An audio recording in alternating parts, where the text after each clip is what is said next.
Әйтеке бидің шешендіктері. Ашу бар жерде ақыл тұрмайды. Ашу деген ағын су, алдын ашсаң арқырар. Ақыл деген дария, алдын тоссаң тоқырар.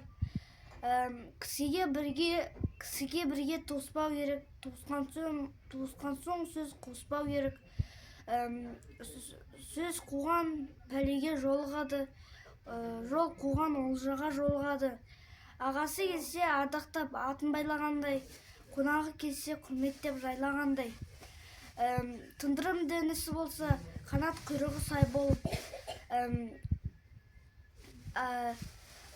Ағаның алар тынысы болса, көңілі жай болып. Інінің міндеті басқару, ағаның реті бас бағу емес пе?